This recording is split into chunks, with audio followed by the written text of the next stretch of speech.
अच्छा आमिर डोगर साहब, जैसे मैंने कहा कि हमने आगे बहुत सारी और बात करनी नहीं, पहले अगर इसी वाले से बता सकें, ये अगेन गंडापुर साहब का इसको एक जाती बयान समझे, उनकी एक मुखासमत है, जाहिर है मौलाना साहब की हल्के के हद तक वो कोई राज तो है नहीं, तो उन्होंने बस कह दिया फ्लो में, ऐसा ही है?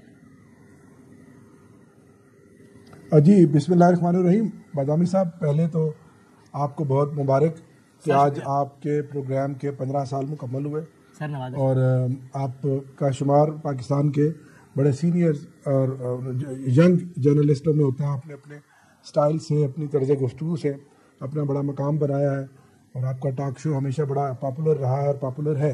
देखिए, गंडापुर साहब की और मौलाना फजलुर रहमान साहब की और उनकी फैमिली की लड़ाई एक लोकल लड़ाई है। ज़ाहिर है ये एक दूसरे के सियासी हरीफ हैं, इंतखाबी इलेक्शन इकट्ठे लड़ते हैं, उसी दंगल में ही उतरते रहते हैं। और अली अमीन साहब जो है वो अभी रिसेंटली, जिस तरह आपने रिजल्ट बताया, उन्होंने मौलाना साहब को हराया है।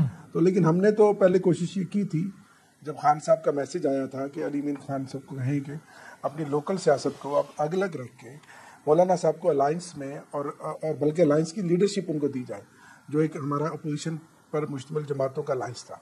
और अली अमीन साहब ने भी कहा कि जी मेरी ज़ाती मुखालफत, इलाकाई मुखालफत को मैं बालाए ताक रख कर अपोजिशन का वसी तर इत्तेहाद के लिए मैं हाजिर हूँ और जो तावन मुझसे जिस तरह का भी चाहिए होगा उसके लिए मैं बिल्कुल मुझे कबूल है। अब ये परसों जब हम इस्लामाबाद से लाहौर के लिए रैली लेकर निकले तो बड़े अरसे से सीज फायर था। तो उसी दिन आपने देखा कि पहल की मौलाना साहब ने पेशावर, ज़ाहिर है वो पेशावर गए और आगे सेनेट का इलेक्शन था और उस टेम्परेचर को मौलाना साहब ने हाई करना था। मेरा तो बड़ा उनका एहतराम का रिश्ता है, जावर रहमान साहब भी छोटे भाइयों की तरह है, क्योंकि इनका ताल्लुक और हमारा ताल्लुक मुल्तान से, या ज़ाहिर मुल्तान भी इनका सेकंड होम है, जिस तरह डेरा इस्माइल खान है। तो वहाँ जाके मौलाना साहब ने ज़ाहिर फिर अपने रवायती हरीफ के खिलाफ जो है वो गोलाबारी करनी थी और उन्होंने अपना एक उनका स्टाइल है, उसने उन्होंने गोलाबारी की। और वो फिर ये कैसे हो सकता है कि फजलुर रहमान साहब गोलाबारी करें KPK में बैठ के और उसका जवाब अली अमीन खान ना दे?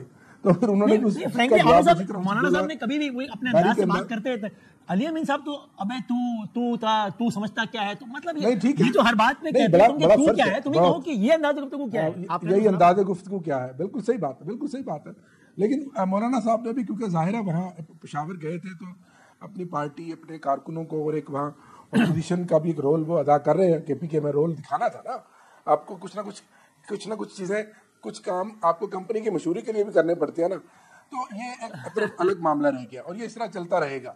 लेकिन तो इसको उसी पैरा में देखा जाए, ऐसा नहीं है कि जनाब PTI और मौलाना, PTI का जो असल हरीफ है वो इस वक्त नून और बाकी मामला वही है। ऐसा नहीं है कि PTI के मौलाना साहब से ताल्लुकात बहुत खराब हो गए, इसको उसी तरह में देखा जाए। अली अमीन साहब ऐसा बिल्कुल नहीं है। मौलाना साहब एग्जैक्टली बिल्कुल ठीक है। मौलाना साहब अभी हमारे साथ नेशनल असेंबली में अपोजिशन का हिस्सा है, हम इकट्ठे बैठते हैं और अपोजिशन के बहुत सारी चीज़ें हम आपस में शेयर करते हैं और हमारी भी ये आखिरी कोशिश होगी। अभी मेरी असद कैसर साहब से भी अभी रब्ता हुआ है रिसेंटली, तो वो मुल्क से बाहर हैं, तो वो पूरी तरह मौलाना साहब के साथ एंगेज है और हमारी कोशिश होगी कि बिल आखिर किसी स्टेज पर मौलाना साहब को हम उस नेशनल अलायंस में जो जिसमें बाकी जमातें हैं, चकजई साहब हैं, मेंगल साहब हैं, हम उसका हिस्सा बनाएं। आपको शायद मायूसी हो सुनने, अब से थोड़ी देर पहले का बयान है तो शायद आपके कानों से ना गुजरा हो, मुझे नहीं मालूम, शायद गुजरा भी हो। कोई और नहीं बल्कि पार्टी के सेक्रेटरी जनरल सलमान अकरम राजा साहब आपसे थोड़ी देर पहले नदीम मलिक साहब के प्रोग्राम में मौलाना साहब की पार्टी के हवाले से बहुत मायूस नजर आए और उन्होंने तो ये कहा है, अगर सुना सकें कि अभी थोड़ी देर पहले सलमान अकरम राजा साहब क्या कह रहे थे मौलाना साहब की।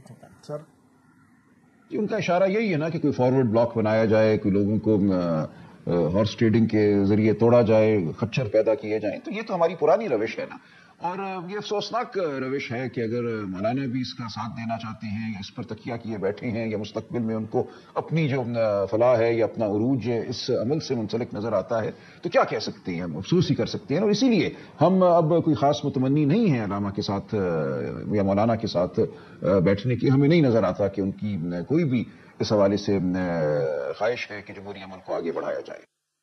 हम अल्लामा मौलाना फजल रहमान साहब के साथ मजीद काम करने के मुतमन्नी नहीं है और हमें नहीं लगता कि वो अभी इसमें भी इंटरेस्टेड है कि वो जमहूरी तरीके से मुल्क को आगे बढ़ाने में अपना किरदार अदा करें। सलमान, थोड़ी सी आपके लिए हैरान को नहीं, आप परेशान को नहीं है बात?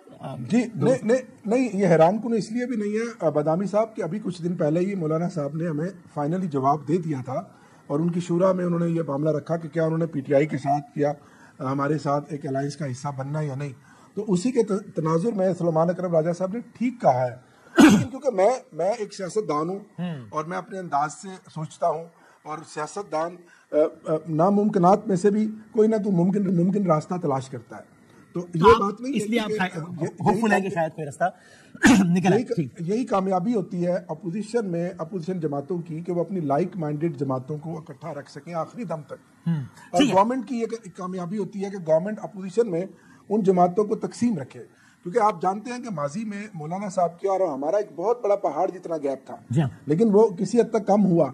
लेकिन मौलाना साहब पीडीएम के सरबराह थे।